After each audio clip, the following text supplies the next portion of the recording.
Welcome to the Bravo Papers, a safe space for all us Bravo fans who love to analyze, deconstruct, and talk about our favorite Bravo shows ad nauseum. There's no such thing as overanalyzing or reading too much into your favorite Bravo shows and Bravo celebrities here. So join me, Bravo and Botox, as I find the depth amongst the shallow.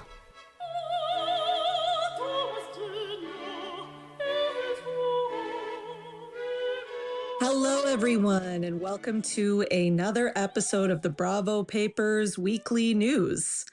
We've got a lot to cover today, and before we get into it, just a few reminders. I'm sure these are your favorite thing, but I gotta do them, because this is how I make the show go. So please rate, review, subscribe. If you are, listening and on your podcast app, whatever that may be, take a screenshot, share it to your Instagram story, tag me. Bravo and Botox and or the Bravo Papers. Do a twofer. Why not? I'll share it. I'll send the love. Please tell someone, anyone who you know that loves Bravo news and gossip, spread the word, okay? I am giving you this content so that you can sit back and enjoy it and listen to it while you clean or drive or whatever. And all I ask in return, just one little favor, is to just share it in whatever way you can and to like my posts, to share them on Instagram or on social media, to tell people about it, all that kind of stuff. And rate, review, and subscribe, of course. Okay. Make sure you're following my podcast Instagram at the Bravo Papers for updates on new episodes and to see, any accompanying pictures, video clips, etc. for each new episode. And don't forget, I have a YouTube channel. So if you are a person who listens to their podcast on YouTube, it's up there. All right. So let's get into it. It's Monday, August 7th, and I'm here to bring you your Bravo news from the past week. Now, of course, we had the second part of the Nene and Carlos King interview. However, I'm not going to be talking about that today because I am releasing a very special bonus episode this week.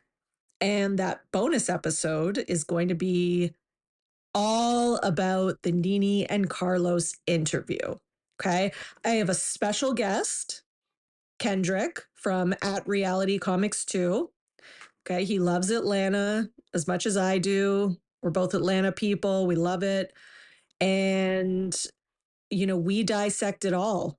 Okay. We did almost, 2 hours talking about it. So you're going to get a nice, juicy episode. And we go through just the Bravo stuff. So Nene talked about a lot of other stuff too, like personal life, stuff like that. And we don't really get into that. We focused in on the Bravo, Real Housewives of Atlanta, her ongoing, issues with Andy, some of the comparisons between her and Bethenny, things like that. There's, way more discussion of Bethenny than I ever thought there would be, but based on everything that's happening, it does make sense. So definitely a great listen. It was a great interview. Kendrick had some amazing insights. And we also, we discussed where the show should go and what they got to do to kind of get it back on track and to fix it. So I highly recommend that you check out that bonus episode. I will probably release it. It might already be released. You might be listening to this. I might have already released it because I didn't want to wait too long and I just recorded it today being Sunday. If not, it'll be up Tuesday at the very latest. Okay, so look forward to that to get all your Nene info.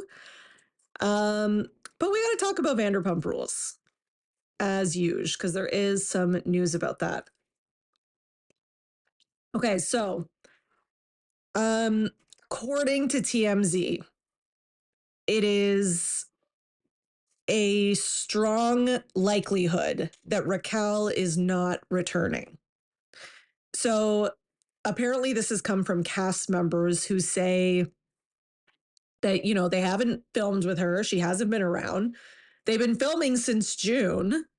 And despite filming since June, she just hasn't been there. And they really don't think that there's any way that she's going to be able to film because they feel like she's not going to be able to integrate into the group in any sort of natural way. And it's not going to make sense with, I guess, the storylines that they have going on. Um, so, I mean, to me, that makes sense. I also would like to say that I don't think she's needed. Like, to me, this is not a big loss at all. I know there are people that would disagree, but let's think about this objectively for a second. So, I guess there's a few things that she could bring back to the show, which would be more tea in regards to Sandoval. And I guess giving us more inside information about, you know, I guess, things about the affair, when the affair was really started, if there's extra stuff that happened that we don't know about, more lies, things like that. So yeah, she could bring that. If her and Sandoval are legitimately in a relationship, which I don't think that they are. It's like, okay, I guess we could watch that, but does anybody want that? I'm going to say probably not. And no one wants to be friends with her. So, and a lot of people might be like, well, it's not fair, because Sandoval is more in the wrong than Raquel, yet he still gets to be friends with the group. Well, it's not as simple as that because he was already in the group. And as much as we might want to pretend that that gender doesn't matter, it does. The guys in the group are going to be more forgiving and he can kind of survive as long as he still has some of the guys willing to film with him. Whereas with Raquel, there's no chance with the girls, right? And it's going to be impossible for her to have any sort of integration in the group without even one, like not even one female ally. So it just doesn't make any sense. And I mean, let's be honest, she was never an organic part of the group anyways. She was only there because she was with James. Like otherwise she would have never had a chance to even make it on the show. So the other thing is that uh there's a rumor, and again, this is just a rumor. Okay, I saw it on Reddit and then I saw it on Instagram too that allegedly Raquel is one of the Bravo stars that is going to be joining Bethenny's lawsuit. Okay, so and the people putting out the rumor are like, this is for sure, guys. I mean, the people who were putting out the rumor about her being pregnant were just as sure. They were like, this is for sure, 100%. So I don't know. I'm really skeptical, very skeptical, to say the least. And until we have confirmation, we're not going to go there. I also feel like if Raquel is getting involved in that, it would be because maybe she didn't get like the amount of money that she thought she should, which whatever, that's fair. Maybe she deserved it. I don't know. I don't know what the amounts were. But overall, either way, I could just see that she's done. Like I don't think there's anywhere else to go with her. And I also think that the show will operate better without her because it'll make more sense with the core original group who, you know, have a chance of having friendships of some kind. Like she just, and she was never a star. Like, she's starless, as Nene would say. She's awkward on camera. She can barely get a sentence out unless she like rehearses it ahead of time, and it always just reads really fake and inauthentic. And like, she's not like particularly funny or clever, or she's none of the things that make a star of a reality show. She just isn't. She's pretty. I can give her that. That's all I can give her. Okay. Okay. So in other news, Jax is opening his own bar called Jax's Studio City, which I think is a terrible name. And I'm not just saying that because like I am trying to take a dig at Jax or anything. It's just really not a good name. Like, you have the Jaxes, and then you have studio, Jax's Studio. Like, it's not pleasing to say. I don't know how else to say it. Um, and I don't know, it just sounds a little awkward. I feel like he could have done better, but anyways, whatever. So that's the name of the bar. I don't know if he's opening it because of the spinoff. Like, maybe this is a storyline. I don't know. But like, he was never like bartender of the year, so I don't know what makes him think he can open a restaurant and run it when, at least Sandoval, as much as I can't stand him, he was at least a good employee. He was at least a good bartender. So I don't know. Anyways, he did make a tweet though, Jax, and he said, "Sandoval, if you need a job, let me know," which I thought that was pretty funny. All right, so the spinoff cast of the spinoff show has been revealed. So there's Luke and Kristen. So Luke is Kristen's long-term guy. I don't think they're married, but Jackson, Brittany. And then I looked at the others. It's a bunch of unknowns. I don't know who they are. I'm assuming it's people who are maybe in their friend group, or just like acquaintances, or just outside of the friend group, but have some sort of connection so that it makes a little bit of sense.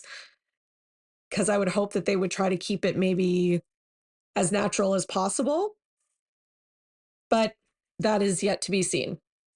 On the other side, back to original VPR, we have Billie Lee, who is definitely filming as an ally to Sandoval, and says that she would like to talk to Ariana, according to whatever sources that TMZ has. I hope that Ariana does not oblige, because, I think Billie Lee knows that if she talks to Ariana, it's like guaranteed camera time. And we're not giving that to her. Okay. Sorry. Like, you chose your side with Sandoval, so you can have your scenes with him. Enjoy. And Sandoval is also on the Special Forces show, which there's a preview for it. And they show this clip of him, and he's like, I want to get punished. Like, it's so cringe. Like, I don't think I've ever rolled my eyes that hard as I did when I heard him say he wants to get punished. Like, this is such obviously a PR move to try and, make people think that he does feel bad without actually having to really, make up for what he did with Ariana or anyone that he actually hurt. And he's obviously hoping that we're all going to watch it and be like, "Oh, okay, he is sorry, and he's not like a terrible human being, but he's wrong." Okay, so on a similar note, um, on Special Forces is another reality star that many of you may know, which is Nick Viall, former, Bachelor Nation personality. And he said on his podcast that while they were on the show, Tom Sandoval had snuck pictures in of Raquel. So they weren't allowed to have their phones, pictures, nothing with them. But I guess Tom Sandoval snuck these pictures in anyways. And Nick says that Tom was talking about Raquel in like a very loving way. And he said that he really seemed like a guy, like he said, if he didn't know him and didn't know anything about the whole situation and just watched it, like just met the guy, stranger, all that, he would just think this is a guy who's like really into this girl. So he also thought it was like he was shocked, I guess, or surprised that he snuck the pictures in because like they really weren't allowed to, they could get in trouble. And he was like, it was just, kind of a weird move, I guess. So I don't know. It does really beg the question, are Tom and Raquel together? I don't know, like, do I care that much? I don't know. I mean, I kind of do just because I'm curious, but it's it would be weird. It's like, why would he bring the pictures in if there weren't still some feelings? Or are they still together secretly and they're just hiding it from everyone because they don't want to deal with the public opinions on social media and also their castmates? I don't know. It's very weird that he would have had those pictures of her. So that kind of remains to be seen. In other Vanderpump news, the landlord of Pump is actually suing Lisa Vanderpump and Ken for $1 million. So basically, they want to collect past due base rent and triple net expenses, including property taxes, insurance, and utilities, late fees, and attorney's fees, among other things. This is according to People magazine, so we know it is a reliable source.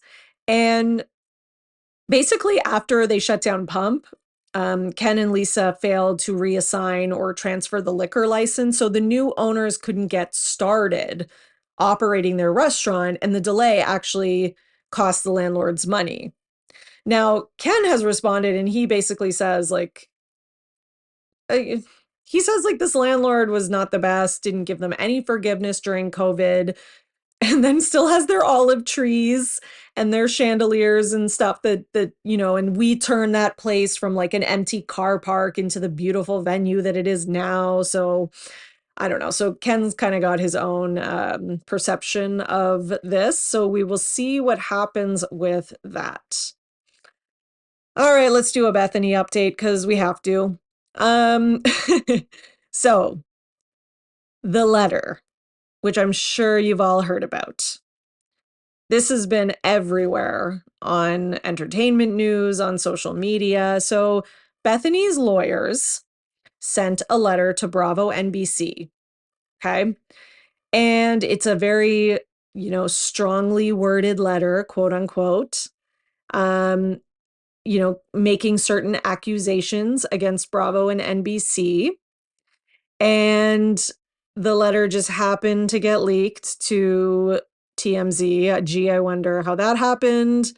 But basically stating that Bravo has subjected their reality stars to grotesque and depraved mistreatment. Okay. The letter said it, makes deliberate attempts to manufacture mental instability while plying their talent with alcohol while depriving them of food and sleep, as well as denying mental health treatment for those displaying obvious and alarming signs of mental deterioration. Okay. The letter also accuses Bravo and NBC of distributing and or condoning the distribution of non-consensual pornography, the distribution of revenge porn. Okay, now it doesn't say specific details, and covering up acts of sexual violence. So some pretty harsh accusations. I mean, go online to page 6 or anywhere else and you can read all the details of the letter. But just to clarify, this is not a lawsuit. There's no lawsuit happening. Bravo and NBC are not being sued. It's just a letter. Okay. Obviously, Bethenny wanted it to make headlines and to get out there so that people would continue talking about her, basically. But okay, the cause, I guess. I still am extremely skeptical of her motives and if she's going to, handle this appropriately. The language is very like headliney in the letter. Like it says like day of reckoning in the actual letter.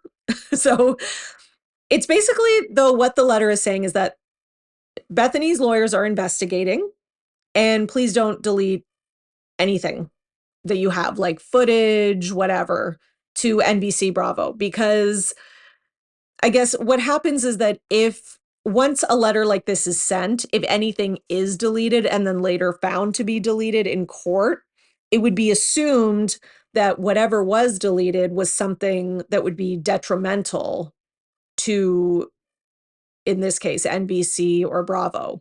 So the judge would assume they are trying to cover something up. So that's why these letters are sent by lawyers like this to say, don't delete any shit.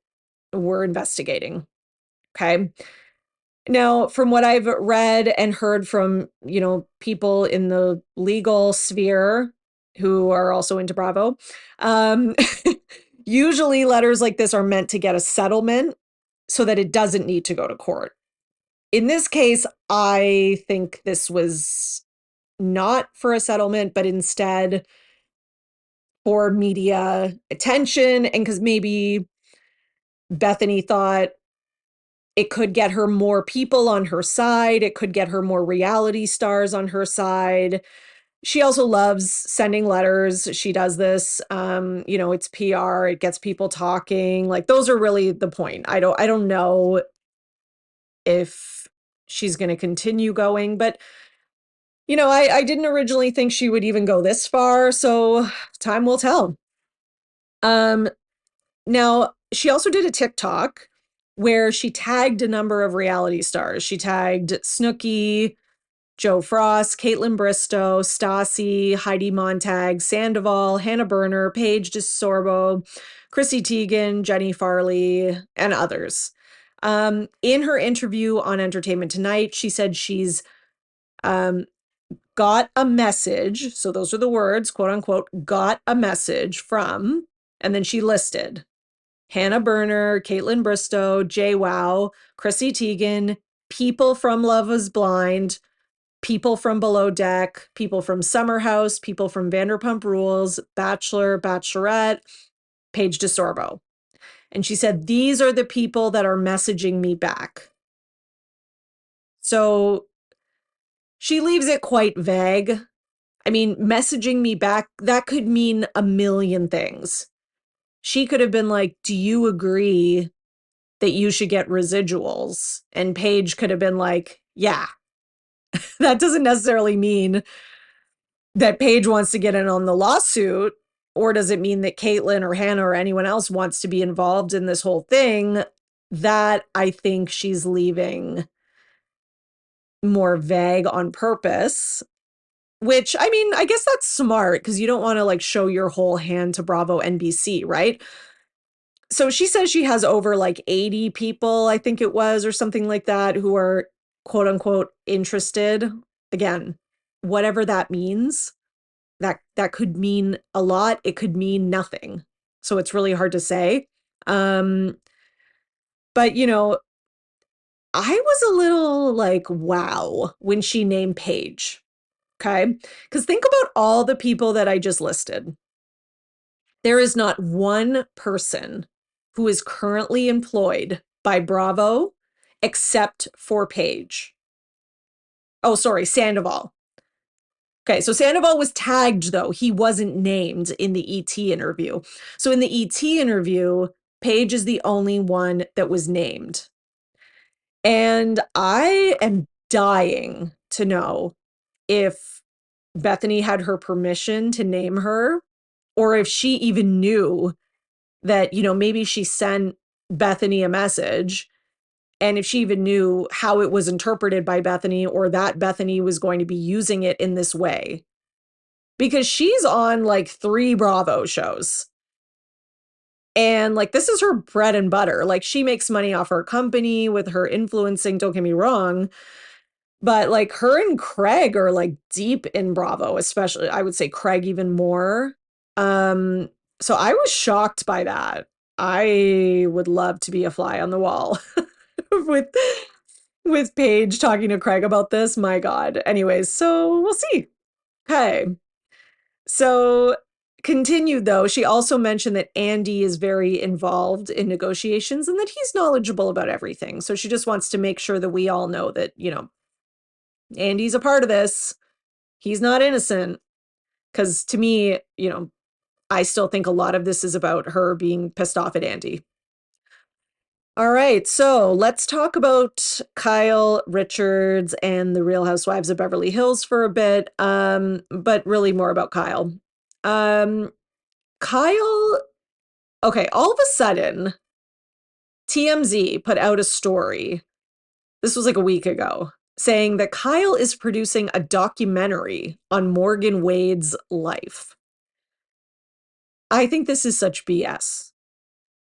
So all of a sudden, Kyle and everyone's like, see, I saw people on Twitter that were like, see, now you guys see why you shouldn't just run with these narratives and like, oh, all this over nothing. They're just doing a documentary and da da da. Like, what?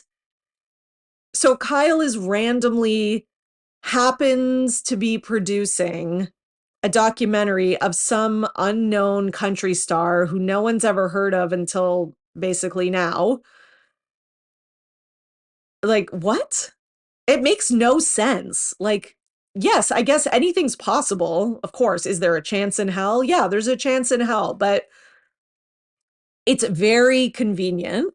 And if that is the truth, and that's the reason that they've spent all this time together, and Bethenny went and visited her family and spent time with her mom and sister, and that they have, all these like weird coincidences and sitting on each other's lap and, possibly matching tattoos and a lot of other stuff, then why didn't Bethenny sorry, Bethenny has taken over my life the last 3 weeks, sorry. Why didn't Kyle just say that when the accusations came out in the first place? Like, why not just say, Mauricio and I are not getting divorced like she did, and Morgan Wade is a client, and I am producing her documentary. That would have been somewhat believable. Like, if she had said it right off the jump, but it coming out a week ago after this has been going on for like a few weeks now, it's like, no, it's too late, Kyle, for this story. Like, I'm sorry. I don't believe this at all. Do I believe she might be producing a documentary for her now because she's like got a big crush on her and needs an excuse to spend a lot of time with her? Yeah. But do I believe that that's all it's been this whole time? Hell no. And on another note, Kyle is teaming up with Morgan Wade for her new music video called, wait for it, Fall in Love with Me. Kyle plays the love interest of Morgan Wade. Like, come on. Now, they did this little sit down interview, and basically they say that they're doing the music video to troll everyone. Like, well, if everyone's going to be, making gossip and talking about us, then we might as well give them something to talk about. Okay, Kyle. Bullshit. This is why Kyle pisses me off. Like, she really thinks we're all stupid. Does she really think that anyone is going to believe that? Is the dumbest, lamest thing I've ever heard. Like, no. It's just, I can't even. Like, do you have 3 hours for me to explain all the logical fallacies in that and why just it's just beyond. Like, this is not, if this was real, like Kyle wasn't in any sort of relationship with her and was just doing a producing, she would not be agreeing, and she was trying to get, work on her marriage with Mauricio and bring her family back together. She would not be filming a music video as the love interest of the person who she is alleged to be having an affair with. Hell no. Okay. The other thing is that I watched that interview. Kyle comes across like she is in love, in my opinion. Okay. First of all, she explains that she came across Morgan Wade's music somehow. And she's like, I was just blown away by like her voice and the lyrics. And, so I looked her up and I followed her on Instagram and whatever. And then Morgan, I guess, messaged Kyle to be like, why are you following me, basically? And, and then Kyle's like, oh, I was so surprised by her look, like the tattoos, and I wasn't expecting that and whatever. And just the way Kyle talks about it, like she's like a high school girl with a crush. Like, it's actually crazy to watch. So Morgan sent Kyle that DM, and then, they continued talking, and like this was clearly like, to me Kyle slid into her DMs. That's what happened. Okay. I don't know. Okay, maybe Morgan messaged her first, but whatever. They kept talking and so on. The chemistry between them in this interview is undeniable, in my opinion. They are literally like fighting back giddiness, and they're both kind of like sitting awkwardly, and you can tell they're trying to make it seem like there is no, sexual tension or body language between the two of them, but there is. It's so strong they can't even fake it, in my opinion.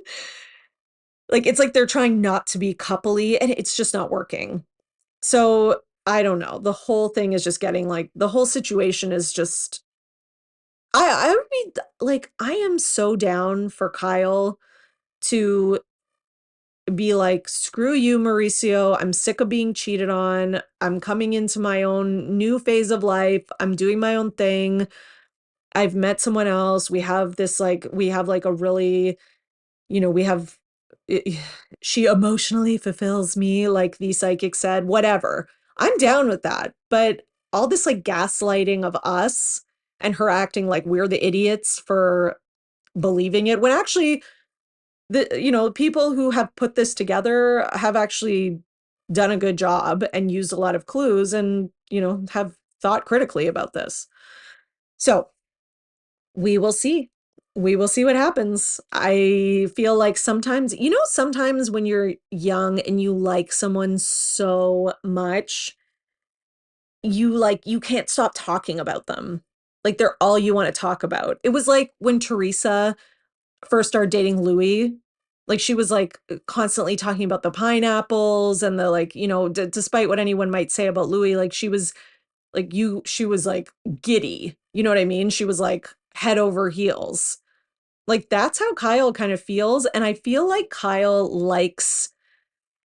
might like Morgan so much that she almost can't help but being around her because she's just so into it, despite the fact that it might, create PR problems for her and the story she's trying to sell. So I don't know. That's just my perception of it. All right. So, oh, by the way, one last quick note about Beverly Hills. Erica Jane claims that her weight loss is due to menopause. Okay. Just in case you didn't hear enough dumb stuff today, we can add that to the list. I mean, she's like a miracle of science. Like she's the first woman I've ever heard of who has lost weight due to menopause. So, wow. All right. Anyways, moving on. Let's talk about OC. So, Shannon and Vicky were on Watch What Happens Live recently, and it was a great episode. It was so funny and it was juicy to say the least. So, if you didn't get to watch it, I'm going to kind of talk about a couple of the points because there was some drama out of it. But a lot of stuff happened. Like they ruptured Tamra's implant, I guess. One of them, I think it was Vicky with her nail. We found out that Shannon's relationship with David is no longer civil. So Shannon didn't give us details about it, but she just looked kind of upset. And the Quiet Woman owner, the owner of the Quiet Woman, sorry, I should say, said he was the bartender and he said that Kelly Dodd is his least favorite patron. So oh yeah, and the other thing was that Shannon said she's least looking forward to seeing Gina at BravoCon. So we got a lot of good tea on this episode. Now because of that, because of Shannon's comment about Gina, there ended up being a little social media spat between the two of them. So Gina posted on Instagram. So Gina kind of started it with this Instagram post. She posted a side-by-side pic of her and Shannon both wearing the same leather skirt on Watch What Happens Live. And she captioned it, "Glad to see another happy customer shopping my LTK links. Check out my LTK to see what Shannon will be wearing next." Like, okay. It's kind of giving desperate to stay on the show, Gina. Actually, it's really giving desperate to stay on the show. I feel like Gina, like, I don't know. I think she knows her days are numbered. She knows the audience is not loving her. She knows like we're over her storylines and like latching onto Shannon, that might be like her last hope of staying on the show. So she's doing it. Now, Shannon was not taking this line down though, and this is my favorite. So she replies and she goes, Gina, I'm not going to take it anymore. No one noticed you wearing that skirt on Watch What Happens Live. Ouch. Including myself in brackets. And then she put like a little sleeping face emoji. And then she put, but people noticed when I wore it. Hashtag 59 years old. Hashtag who wore it better. Hashtag imitation, not imitation. Because Gina in her post spelled imitation wrong. Wow. Good job, Shannon. That was like a really good clapback. I mean, like, let's be honest, Shannon owned her, like, just owned her. Like, oh man, like, Shannon committed a murder here. I'm sorry. So it's just wild. I loved it. And I love that she was like, no one noticed you wearing it, including myself. That's my favorite part. Okay, sorry, I had to read it again. It was so good. So then Gina responds and she puts up this video like going on this rant about how basically like none of you can spell either, so get over it. Like, Gina, just take the loss. That's your clapback? Like, to go on about how no one can spell, so why are we making fun of her spelling? Like, that's your comeback? Come on, stop. This is the problem, is like I feel like a lot of people these days, not just stars, but they just can't take the loss. Like, just take the loss. You tried. Shannon owned you, and just move along. That's all you can do. All right, speaking of people who suck at clapbacks, Teddy also responded to Vicky's shade on Watch What Happens Live, because another tidbit from this episode, God, this episode was like the gift that keeps on giving. Vicky was asked, is it true you banned Teddy Mellencamp from attending the Tres Amigas show? Vicky answered, totally true. I can't stand her. So, and it was so funny because of the way that Vicky answered. She answered so quick, and she was all like, just like her weird kind of Vicky bouncy self, like, totally true. I can't stand her. Like, you know what I mean? So then Teddy goes on her podcast and responds. So this is who I'm talking about, who sucks at clapbacks. She's like, if you want to come back with funny shade, like, I really wish that Teddy just would never say the word shade again. Anyways, but saying you can't stand somebody you've met 2 times, like, what's that? Like, that's your comeback? Like, why don't you come back with funny shade? If funny shade is so important to you, Teddy, where's your funny shade? We're still waiting for it. And it's not what Vicky said that was funny, it was how she said it. But I wouldn't expect Teddy to know that, because she's like possibly the unfunniest person that ever lived. Okay. Anyways, let's talk a little bit about Southern Charm. So, okay, I recorded a bonus episode with Zell Brooks from the Who Asked Me podcast, and she's a big Summer House person like me, and we talked all about Summer House, and we ended up dabbling in some discussion of Southern Charm. And I said that I think the show might be on its deathbed, because like it just hasn't been good the last couple seasons, whatever. Okay, now I have to eat my words, because then literally the next day the trailer comes out, and holy shit. The trailer looks good. Like, Southern Charm is always kind of, I don't know, like it was never like in my top 5 or even 10. Like, it's not one of my favorites, but I understand why it has such a like a cult following almost. And it's very like soap opera-ish. But then on the other hand, it's almost like too real sometimes. I don't know. Anyways, sometimes I just watch it and it like makes me feel weird. I don't know. Anyways, there's a lot of like darkness in the underbelly of that show. You know what I mean? Like whether it's like Thomas Ravenel and his disgusting ass, or just like undertones of racism. Like, there's just a lot of like blah with that show. So sometimes I find it difficult. However, The trailer looks good. I will admit that. I'm not too big to admit that I was wrong. Um, it seems like there's going to be some kind of Austin Taylor Shep triangle, which we knew was coming because there had been some leakage of that info back around when Sandoval was going on. And this is completely just my opinion. I have no basis for this or any inside info. I get the vibe from the trailer that they are setting up Taylor as the villain. Not victim, villain. I think she played the reunion really poorly, calling all the women that Shep has sex with whores like 50,000 times.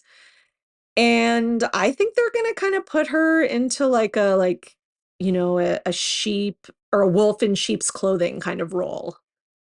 I think she's going to get a bad edit. I think this is going to be a rough season for her. I don't know. You heard it here first. There's also new guys, Rodrigo. So we've got two Rods and Jarrett. So Jarrett is the guy who's been kind of making some waves from the preview because he's like this like shorter guy and he's like, chest pumping, bumping into Shep and he seems like he's got like a big personality and you can tell that he's going to be trouble. So we're going to see where that goes. So it looked really good though. There's one part where like Austin of all people is calling Madison like a drunken mess and her facial reaction is like the funniest thing. She looks so offended and just like genuinely offended, like deeply hurt and just disgusted by what he said. I don't know. I watched it like 5 times. It reminded me of when on Summer House, they were having a conversation about who they like trust the least, and someone said Amanda, and Amanda was like, "What?" Like it reminded me of that. It's so funny. All right, last thing today: Real Housewives Ultimate Girls Trip. So Roni Legacy Ultimate Girls Trip is going to air before RHUGT Ex Wives Club. This is not surprising considering the whole Brandy versus Caroline thing. I mean, I think Bravo has no fucking clue how to handle that. And now with all this stuff with Bethenny, they're going to have to be even more careful because all eyes are on them. And how they're going to handle this is going to speak a lot to whether they are guilty of some of the things that they're being accused of. So we will see what is going to happen with that. And it'll be very interesting to see how they handle that. And I would love to know if there is actually footage of what happened, which, I mean, Brandy says that there is. And I think, not that I think they need to show the world necessarily, but I mean, there's got to be some sort of resolution to this. And maybe it needs to happen off camera, off TV before the season airs. I don't know. Okay, so everyone, thank you so much for listening today. I have got 2 bonus episodes coming in the next week and a half. So this week, I'm going to release the episode ASAP with Kendrick and I so that we can discuss the Nene interview while it's still fresh, since the second part of it aired earlier this week. And yeah, so look out for that. And then next week, I will put out the bonus episode with Zell Brooks and I, where we talk about Summer House and basically what is the future of the show? Does it have a future? Things that we've heard that are going on with filming right now. How are the group dynamics going to work? Are they willing to film with Lindsay? Is Lindsay willing to film with them? Things like that. So look out for that as well, because we had a great discussion also. All right. So until next time, you are now in the know for everything Bravo. Thanks for listening, everyone. If you enjoyed today's episode, please rate, review, subscribe, and share with a friend or 100 friends, whatever you want. You can follow me on Instagram at The Bravo Papers, or for my Twitter roundups, follow at Bravo and Botox. If you'd like to support me, please go to buymeacoffee.com/Bravo and Botox for some much needed caffeine support. And until next time, keep overanalyzing Bravo.